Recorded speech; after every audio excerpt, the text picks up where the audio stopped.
അന്തസ്സും അഭിമാനവും സ്ത്രീകൾക്ക് മാത്രമല്ല, പുരുഷന്മാർക്കുമുണ്ട്.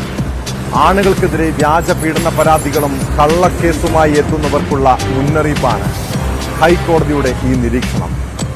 ആലുവ സ്വദേശിനിയായ നടി നൽകിയ ലൈംഗിക അതിക്രമ പരാതിയിൽ നടനും സംവിധായകനുമായ ബാലചന്ദ്ര മേനോന് മുൻകൂർ ജാമ്യം അനുവദിച്ചുകൊണ്ടാണ് ജസ്റ്റിസ് പി.വി. കുഞ്ഞികൃഷ്ണന്റെ പരാമർശം.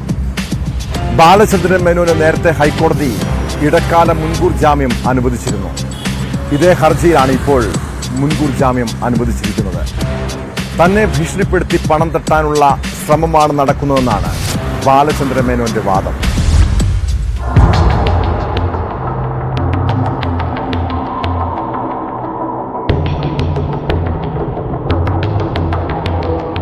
ദേ ഇങ്ങോട്ടു നോക്കിയേ എന്ന സിനിമയുടെ ചിത്രീകരണത്തിനിടെ 2007 ജനുവരി 1-നും 21-നും ബാലചന്ദ്ര മേനോൻ ലൈംഗിക അതിക്രമം നടത്തിയെന്നായിരുന്നു പരാതി.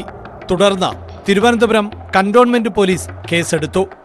ഇതിനെതിരെ ബാലചന്ദ്ര മേനോൻ മുൻകൂർ ജാമ്യാപേക്ഷയുമായി ഹൈക്കോടതിയെ സമീപിക്കുകയും ജസ്റ്റിസ് C.S. ഡൈസിന്റെ ബെഞ്ച് ഇടക്കാല മുൻകൂർ ജാമ്യം അനുവദിക്കുകയും ചെയ്തു. നടൻ സിദ്ദിഖുമായി ബന്ധപ്പെട്ട കേസിൽ പരാതി നൽകുന്നതിലെ കാലതാമസം ചൂണ്ടിക്കാട്ടി മുൻകൂർ ജാമ്യം അനുവദിച്ച സുപ്രീം കോടതി ഉത്തരവ് മുൻനിർത്തിയാണ് ബാലചന്ദ്ര മേനോൻ കോടതിയെ സമീപിച്ചത്. ഇതിൽ നവംബർ 21 വരെ കോടതി ഇടക്കാല മുൻകൂർ ജാമ്യം നേരത്തെ അനുവദിച്ചിരുന്നു. ഇതേ ഹർജിയിലാണ് ഇപ്പോൾ മുൻകൂർ ജാമ്യം അനുവദിച്ചത്. പരാതിക്ക് അടിസ്ഥാനമായ സംഭവങ്ങൾ ഉണ്ടായത് 2007 ആണെന്നും പരാതി സമർപ്പിച്ചത് 17 വർഷത്തിനു ശേഷമാണെന്നും ചൂണ്ടിക്കാട്ടിയാണ് കോടതിയുടെ ഉത്തരവ്.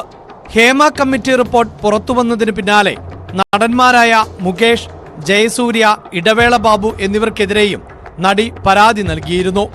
എന്നാൽ നടിയുടെ ആരോപണം വാസ്തവവിരുദ്ധമാണ് എന്നായിരുന്നു ബാലചന്ദ്ര മേനോന്റെ പ്രതികരണം. 2024 സെപ്റ്റംബർ 13-ന് തന്നെയും ഭാര്യയെയും നടിയുടെ അഭിഭാഷകൻ എന്ന് പരിചയപ്പെടുത്തിയ വ്യക്തി പലതവണ ഫോണിൽ വിളിച്ച് പരാതി നൽകുമെന്ന് ഭീഷണിപ്പെടുത്തി. പണം തട്ടാനുള്ള ശ്രമമാണ് എന്ന് മനസ്സിലായി. ചിത്രത്തിൽ നടിക്ക് വളരെ ചെറിയ റോൾ മാത്രമേ ഉണ്ടായിരുന്നുള്ളൂ. അവസാന എഡിറ്റിംഗിൽ ചിത്രത്തിന്റെ നിർമ്മാതാവ് ഈ രംഗങ്ങളും നീക്കിയതാണ്. ഇതിനു പിന്നാലെ സമൂഹമാധ്യമങ്ങളിൽ കൂടി അപകീർത്തിപ്പെടുത്തുന്നുവെന്ന് ചൂണ്ടിക്കാട്ടി ബാലചന്ദ്ര മേനോൻ ലൈംഗികാരോപണം ഉന്നയിച്ച നടിക്കെതിരെയും നടിയുടെ അഭിഭാഷകനെതിരെയും DGPക്ക് പരാതി നൽകിയിരുന്നു. ഒരു ഓൺലൈൻ മാധ്യമത്തിന് നൽകിയ അഭിമുഖത്തിലാണ് ബാലചന്ദ്ര മേനോനെതിരെ നടി ലൈംഗികാരോപണം ഉന്നയിച്ചത്.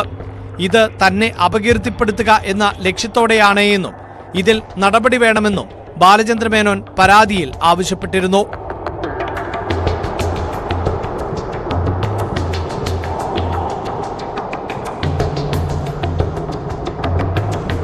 ന്യൂസ് 18 കൊച്ചി.